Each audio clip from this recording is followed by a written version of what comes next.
That's how I know that I'm unstoppable.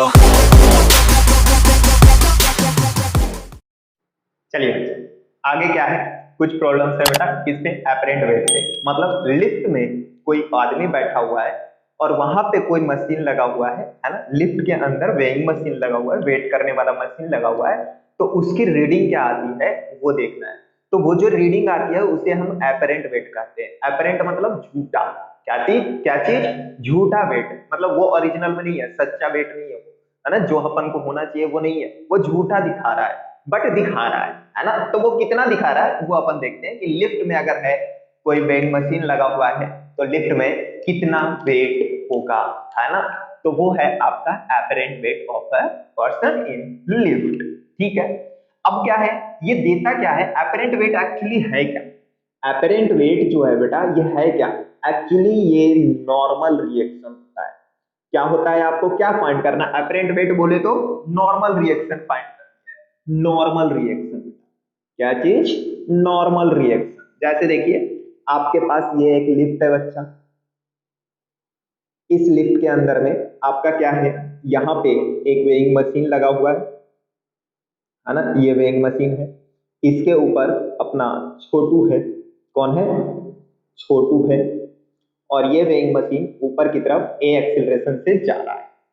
तो इसकी हमें सिंपली क्या करना है, नॉर्मल रिएक्शन निकालनी है। इसकी मास मान लो m है, छोटू का मास छोटा है, तो इसकी नॉर्मल रिएक्शन कितना होगा। तो उसके लिए आप क्या करोगे, आपका ये फ्रेम जो है बेटा, लिफ्ट जो है, लिफ्ट किधर की तरफ जा रहा है, ऊपर की तरफ जा रहा है। लिफ्ट का एक और पोर्शन हम पढ़े हैं पिछली क्लास में, है ना। वो क्या था, उसमें केवल में वो निकालना था, टेंशन निकालना था। इस बार वेट निकालना है ना, वेट निकाल रहे हैं।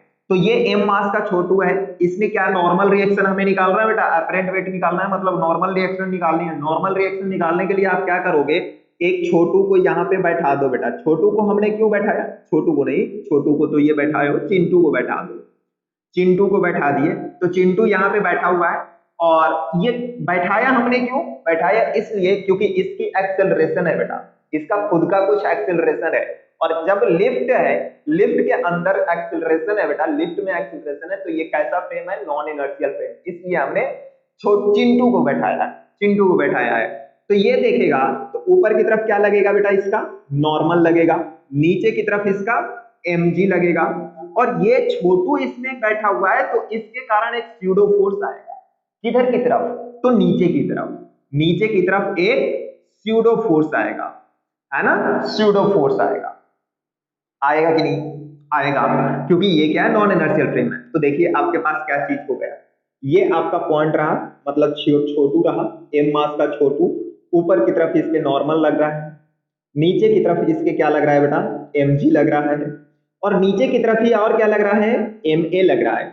ऊपर की तरफ इसके पास एक्सीलरेशन है, तो आपको क्या निकालना है, नॉर्मल रिएक्शन। तो F net is equal to mass into acceleration लिखते हो, F net is equal to mass into acceleration लिखते हैं। तो लिख दीजिए, तो n इज इक्वल टू आपके पास क्या आ गया, तो जैसे ही इसमें देखो ये एक्सीलरेशन अब क्या हो गया, आपका जीरो हो गया, क्योंकि आपने इस पे बैठ गए बेटा, इसके रेस्पेक्ट में इसको देख रहे हैं, तो ये बैठ गए। तो ये तो अब ये जीरो में आ गया ना, ये क्या हो गया, आपका ये जो फ्रेम है ये रेस्ट पे आ गया, क्योंकि आप इसी में बैठ गए। आप लिफ्ट के अंदर बैठे हो, तो लिफ्ट आपके लिए क्या है, रेस्ट पे है, लिफ्ट आपके लिए रेस्ट पे है। तो नीचे की तरफ n इज इक्वल टू ऊपर की तरफ, ऊपर की तरफ n इज इक्वल टू नीचे की तरफ कितना हो जाएगा, mg plus ma, n is equal to m into g plus, ये आ गया बेटा। यही आपका क्या रहे सेकंड केस में, है ना। सेकंड केस में बेटा आपका क्या हो जाए कि लिफ्ट तो है, लिफ्ट में मास भी है, छोटू मोटू भी बैठे हुए हैं, है ना। इस बार यहाँ पे ये लिफ्ट है, लिफ्ट के अंदर मशीन है, मशीन के ऊपर कौन बैठा हुआ है, तो मोटू नाम रखो, क्या चीज, मोटू, इसका नाम m है। और ये आपका पिंटू रहा, कौन रहा, पिंटू। इस बार लिफ्ट नीचे की तरफ आ रहा है, लिफ्ट नीचे की तरफ आ रहा है, तो इसकी नॉर्मल रिएक्शन कितना होगा, इसका वेट कितना होगा, स्यूडो फोर्स, एपरेंट वेट जो भी कह सकते हो, एपरेंट वेट, क्या चीज, एपरेंट वेट कितना होगा। जैसे वहां पे कितना था, n is equal to m into g plus के। अब यहाँ पे देखिए ये ऊपर की तरफ नॉर्मल बेटा, है ना, मैं यहाँ पे दिखा रहा हूँ, ऊपर की तरफ नॉर्मल है आपका, नीचे की तरफ mg है आपका, और जैसे ही आपने इस पे बैठा ये रेस्ट में आ गया, लेकिन इसके साथ साथ एक स्यूडो फोर्स आ गया क्योंकि नॉन इनर्शियल फ्रेम में बैठ गया। तो स्यूडो फोर्स किधर लगेगा, तो एक्सेलरेशन के जस्ट ऊपर, डायरेक्ट अपोजिट डायरेक्शन में, मतलब कि ऊपर की तरफ लग गया बेटा स्यूडो फोर्स। कितना, तो m इंटू ए।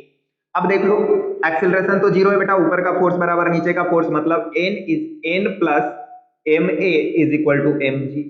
तो आपके पास n इज इक्वल टू कितना आ गया, तो M G minus M A आ गया। तो n इज इक्वल टू कितना आ गया, m इंटू जी माइनस ए आ गया, नॉर्मल फोर्स। यही आपका क्या हो, कांस्टेंट वेलोसिटी से जा रहा हो बेटा, है ना, इसी को मैंने क्या किया, v is equal to constant कर दिया। तो कांस्टेंट वेलोसिटी से अगर जा रहा हो तो एक्सीलरेशन कितना हो जाएगा बेटा, जीरो, है ना। कर ही दो, इसको भी कर ही दो। जैसे ये लिफ्ट है आपका, ये लिफ्ट के अंदर में वही सब छोटू मोटू चिंटू पिंटू जो भी है बैठा दो उनको। जैसे छोटू है, छोटू बैठ गया यहाँ पे, इसकी वेलोसिटी जो है बेटा कांस्टेंट है। अब इस कांस्टेंट वेलोसिटी से ऊपर जा रहा है तो इसमें हमें चिंटू मिंटू को बैठाने की जरूरत नहीं है, क्योंकि ये क्या है, इनर्शियल फ्रेम है। इनर्शियल फ्रेम में हमें कुछ करने की जरूरत नहीं होती है। तो इसको सीधा देखो, ऊपर की तरफ क्या लगा बेटा, नॉर्मल लगा, नीचे की तरफ एम जी। तो जो होना चाहिए था वो आ गया, normal is equal to M G आ गया, normal is equal to M G यहाँ पे आ गया, है ना। अब एक आता है कंडीशन आपका फ्री फॉल का। फ्री फॉल का मतलब क्या है, लिफ्ट का केवल काट दिए तो वो a इज इक्वल टू जी से नीचे जाएगा, है ना। तो फ्री फॉल इज इक्वल में क्या होता है, free fall means a is equal to G, और आपका नॉर्मल क्या हो जाता है फ्री फॉल में, जीरो हो जाता है बेटा, क्योंकि एक्सीलरेशन जी के बराबर हो जाता है तो कोई नॉर्मल नहीं आएगा। तो ये आपके पास एपरेंट वेट की कुछ कहानियां थी, तो इसको लिख लीजिए, है ना, इसको बनाइए बेटा, इसको बना लीजिए। उसके बाद यहाँ पे एक सवाल भी दिया हुआ है, इसको भी करना है आपको। क्या करना है बेटा, a man weight 80 kg, he stands on a weighing scale in a lift which is moving upward with acceleration 5 metre per second. कितना दिया हुआ है बेटा, अपवर्ड जा रहा है लिफ्ट आपका, वो कितना है 5 मीटर पर सेकेंड से बेटा, तो 5 metre per second. What would be the reading on the scale, तो आपको नॉर्मल निकालना है बेटा, रीडिंग ऑन द स्केल मतलब नॉर्मल निकाल दो, नॉर्मल कितना आ जाएगा, तो ये है बेटा आपका, चलो मैं कर देता हूं, लिख लीजिए आप लोग पहले। देखिए आपके पास ये लिफ्ट है, लिफ्ट के अंदर छोटू है, ये छोटू का मास कितना, 80 केजी, 80 केजी बेटा, और लिफ्ट जो है 5 मीटर पर सेकेंड से ऊपर जा रहा है, 5 मीटर पर सेकेंड स्क्वायर से। आपने क्या किया, चिंटू को बैठा दिया, चिंटू बैठ गया यहाँ पे, है ना। अब क्या है, अब एक वो लगा दो बेटा न्यूटन सेकंड लॉ, तो ये आपका 80 केजी रहा बेटा, नीचे की तरफ 800, है ना, mg, ऊपर की तरफ क्या लग जाएगा बेटा, नॉर्मल, नीचे की तरफ उल्टा करके दोगे, है ना, स्यूडो फोर्स किधर आएगा, नीचे की तरफ, मास कितना 80 इंटू एक्सीलरेशन कितना 5, 80 इंटू 5, है ना। तो नॉर्मल कितना आ गया बेटा, तो normal is equal to 80 into 5 plus 800, मतलब ये कितना हो गया, 18 पंचे 90, 15 हटे 20 से 120, मतलब 1200 न्यूटन। कितना आ गया ये, 1200 न्यूटन, शायद देख लेना एक बार, है ना, चेक कर लेना। आपका 1200 न्यूटन बी ऑप्शन है, सही है बेटा, मतलब है ना, वो सही है। एआईपीएमटी 2003 का ये सवाल था। एकदम फर्जी सवाल ऐसे लिफ्ट वगैरह पे आते रहते हैं, तो आप लोगों को अच्छा से आना चाहिए ये सब, है ना। एकदम सिंपल सी कहानी है, कुछ नहीं करना है, स्यूडो फोर्स लगा के इक्वेशन बराबर कर देनी है। जैसे ही हमने स्यूडो फोर्स लगाया, क्या हो गया, आपका ये रेस्ट में आ गया, लिफ्ट रेस्ट में आते ही स्यूडो फोर्स लग गया, मतलब लिफ्ट रेस्ट में आ गया, मतलब इसके एक्सीलरेशन जीरो कर दो, ऊपर का फोर्स बराबर नीचे का फोर्स, आंसर। चलिए लिख लीजिए इसको। चलिए बच्चों, इस बार क्या है, इस पे कुछ रॉकेट पे प्रॉब्लम है ना, इसमें क्या है, रॉकेट पे कुछ प्रॉब्लम है, जैसा कि कहते हैं ना कि कोई एग्जॉस्ट है, एग्जॉस्ट जल रहा है, मतलब एग्जॉस्ट दिया हुआ है तो उसमें फ्यूल जलने का रेट क्या है, उस पर फोर्स कितना लग रहा है, ये सब कहानी है। एक्चुअली कहा जाए तो ये क्या है, Newton third law, action and opposite reaction. क्या चीज, एक्शन एंड अपोजिट रिएक्शन। तो सारी कहानी न्यूटन थर्ड लॉ की ही है, बट इसमें क्या है, न्यूटन सेकंड लॉ वाली चीजें यूज होगी। कौन सी चीजें, जैसे कि आप न्यूटन सेकंड लॉ में जानते हो क्या होता है, F is equal to dp upon d t. क्या होता है, डीपी अपॉन डी टी, ये होता है बेटा। और इसमें आपका P इज इक्वल टू क्या होता है, m इंटू वी होता है। तो आप कह भी सकते हो यहाँ पे कि if external force, if external F is zero, then क्या हो जाएगा बेटा आपका, देन अगर ये जीरो है तो dp इज इक्वल टू क्या आ जाएगा आपका, zero. That is P initial is equal to P final, that is क्या हो गया आपका, मोमेंटम इज कंजर्व। ये तो ऐसे ही एक चीज आ गया आपके सामने तो बता दिया मैं, है इसका अभी जरूरत नहीं है। बट देखिए क्या है आपका कि F is equal to dp upon d t होता है। तो F इज इक्वल टू आप क्या लिख सकते हो, D into m v upon d t. यहाँ पे अगर M और V दोनों कांस्टेंट है तो चीजें हो सकती है, अगर M और V दोनों कांस्टेंट नहीं है तो अलग अलग चीजें आ सकती है। जैसे इफ M इज कांस्टेंट, अगर M क्या है बेटा, कांस्टेंट, तो आपका F क्या होगा, डिफरेंशिएशन साइन के बाहर आ जाएगा, M dv बाई dt आ जाएगा, मतलब M इंटू ए आ गया, है ना, M इंटू ए आ गया, ये फोर्स। ठीक है, अगर यही if M V कांस्टेंट हो गया बेटा, क्या हो गया, V कांस्टेंट हो गया, M वेरिएबल हो गया, तो M वेरिएबल है तो बाहर नहीं आएगा, वो बाहर नहीं आएगा। तो F इज इक्वल टू क्या आ जाएगा, V dm by dt, V into dm upon dt आ जाएगा। तो ये दोनों इक्वेशन आपके काम के थे, ये तो आपने बहुत यूज किया, अब इसकी यूज में लेते हैं, इसको यूज में लेते हैं। कहने का ये न्यूटन थर्ड लॉ के सवाल है बेटा, है ना। न्यूटन थर्ड लॉ मैंने नहीं पढ़ाया है क्योंकि जरूरत नहीं है उसकी, है ना, कोई सवाल नहीं आते, बट उसी पे ये सवाल दोनों है। तो जैसे देखिए आपका सबसे पहला सवाल जो है, इसको लिख लो, ये वाले फॉर्मूला आपके काम में आने वाले हैं बेटा, F is equal to v d m upon d t. चलिए सारे के सारे देखते हैं बच्चे कैसे कैसे क्या क्या है। तो आपका क्या है, if force on A rocket having exhaust speed is, V जो दिया हुआ है बेटा वो 300 मीटर पर सेकंड दिया हुआ है, फोर्स जो दिया हुआ है 210 न्यूटन दिया हुआ है। अब पूछा है rate of combustion of fuel is, मतलब DM upon DT, rate of combustion of fuel means DM upon DT निकालना है। तो डीएम अपॉन डीटी निकालते हैं बेटा, तो एफ इज इक्वल टू क्या जानते हो, वी डीएम बाई डीटी जानते हो, ये आपको पूछा है बेटा डीएम अपॉन डीटी। तो एफ डीएम अपॉन डीटी क्या हो जाएगा आपके पास, तो एफ बाई वी हो जाएगा, एफ कितना है 210 बटे वी कितना है 300, ये हो गया 7 तिया 21 10 तिया 30, मतलब 0.7। Dm upon dt is equal to कितना आ गया, 0.7 केजी पर सेकेंड, मास अपॉन टाइम है बेटा, पर सेकेंड, केजी पर सेकेंड हो गया। आपको देखिए दिया हुआ है क्या चीज, ऑप्शन यह दिया हुआ है, डीएम अपॉन डीटी ही तो है बेटा, रेट पूछा है ना, rate of combustion of fuel is, तो डीएम अपॉन डीटी है ना, डीएम अपॉन डीटी 0.7 केजी, ये आपका 1999 का है। 1998 में भी पूछा है बेटा, यही देखिए थोड़ा सा अच्छा सवाल है 98 वाली, है ना, और वो ये थोड़ा सा सिंपल था। अच्छा सवाल कौन सा है, तो 98 वाली है। देखिए जैसे आपके पास क्या है, एक रॉकेट है, ये कहना क्या चाह रहा है आपका सवाल मैं समझाता हूँ कि एक रॉकेट है, ये वर्टिकली फायर किया जा रहा है। ये कैसे फायर किया जा रहा है, वर्टिकल फायर है। ए 5000 kg rocket,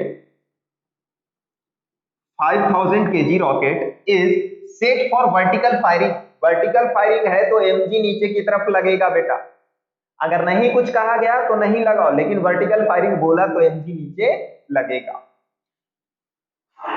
देखो the exhaust speed is 800 meter per second to give an initial upward acceleration 20 meter per second square. Upward acceleration कितना है, 20 मीटर पर सेकेंड स्क्वायर। ठीक है, अब क्या कह रहा है कि इतना, the amount of the gas ejected per second to supply the need thrust will be, इसको कितनी थ्रस्ट चाहिए, इतनी 20 मीटर पर सेकेंड स्क्वायर से ऊपर की तरफ जाने के लिए फ्यूल को कितना नीचे की तरफ, कितना थ्रस्ट को इसको देना चाहिए, इसको लगना चाहिए। जैसे फ्यूल नीचे की तरफ निकलेगा बेटा, जिससे कि फ्यूल वाली फोर्स ऊपर की तरफ लगेगा, ऊपर की तरफ लगेगा। फ्यूल की रेट कितना होना चाहिए, जलने की रेट कितनी होनी चाहिए, फ्यूल के जलने का रेट मतलब क्या है आपका, फोर्स ऊपर की तरफ, तो वो थ्रस्ट आएगा। तो देखिए नीचे की तरफ आपका इसमें लग जाएगा थ्रस्ट बेटा, क्या सॉरी mg लग जाएगा, ऊपर की तरफ थ्रस्ट, ऊपर की तरफ थ्रस्ट लगा Ft, थ्रस्ट फोर्स है ना। थ्रस्ट फोर्स किसके कारण आया है, तो dm अपॉन dt के कारण आया है, dm अपॉन dt के कारण, कंबशन ऑफ फ्यूल के कारण ये थ्रस्ट फोर्स ऊपर की तरफ आया है। अब इसको एक्सेलरेशन कितना चाहिए, 20 मीटर पर सेकंड स्क्वायर चाहिए, तो लगा दो न्यूटन सेकंड लॉ लगाओ, यहाँ पे क्या हो जाएगा, F thrust minus mg is equal to m into a। तो Ft इज इक्वल टू कितना आ गया, थ्रस्ट फोर्स कितना आ गया बेटा, तो थ्रस्ट फोर्स आपके पास आ गया mg, m into g plus ए, मतलब मास कितना है 5000 इंटू जी कितना है बेटा 10 और ये 20 मतलब 30। तो Ft कितना आ गया आपके पास, F थ्रस्ट कितना आ गया, तो 5 किया 15 पर चार्ज। अब ये पूछा क्या है आपको, तो पूछा है कि पर सेकेंड है ना, amount of gas dm upon dt पूछा है, फोर्स आ गया बेटा, Ft इज इक्वल टू क्या हो जाएगा आपका, तो ये v dm upon dt, dm upon dt, v dm by dt, और ये है कितना, तो 15,000 है, सॉरी 1.5 लाख, कितना है जो भी है ये इतना है। v दिया हुआ है क्या, given to an initial upward acceleration दिया हुआ है, the amount of rejected person, v नहीं दिया है, तो v हम कैसे निकालें, तो v आपका दिया हुआ होगा कहीं ना कहीं 5000 to given an acceleration ejected इतना इतना इतना, अरे इसमें v दिया हुआ है भाई, मैंने v नहीं लिखा, amount of gas initial upward acceleration दिया हुआ, स्पीड ये देखो यहाँ पे दिया हुआ है, यहाँ 800 है ना, 800, तो v आपका 800 है, 800 into d m by d t is equal to 15, 1 2 3 4, 1 2 1 2। अब ये जो भी आया dm अपॉन dt आपका कितना आ गया, dm upon dt is equal to 1500 upon 8, ये 1500 अपॉन 8 187.5 आ जाएगा, कितना आ जाएगा 187.5, ये 1998 का है। तो ये थोड़ा सा अच्छा था है ना, क्योंकि इसमें थ्रस्ट वाली कहानी आ रही थी, नीचे की तरफ mg लग रहा था, ऊपर की तरफ थ्रस्ट फोर्स लग रहा था, पहले आपको थ्रस्ट फोर्स निकालना था, फिर जाके dm अपॉन dt निकालना था, सिंपल है ना, मेरे हिसाब से ये क्लियर हो गया होगा। तो ये आपका न्यूटन्स लॉ ऑफ मोशन के सारे टॉपिक्स कवर कर दिया बेटा, है ना, इस छोटे छोटे 4-5 लेक्चर में, 5 नहीं 7 लेक्चर, मतलब 7-25 वही 2-2.5 घंटे 3 घंटे के लगभग में आपका पूरा कंप्लीट हो गया है ना, न्यूटन्स लॉज ऑफ मोशन। अब अगला है आपका फ्रिक्स, जो कि अगले लेक्चर में देखते हैं, चलिए।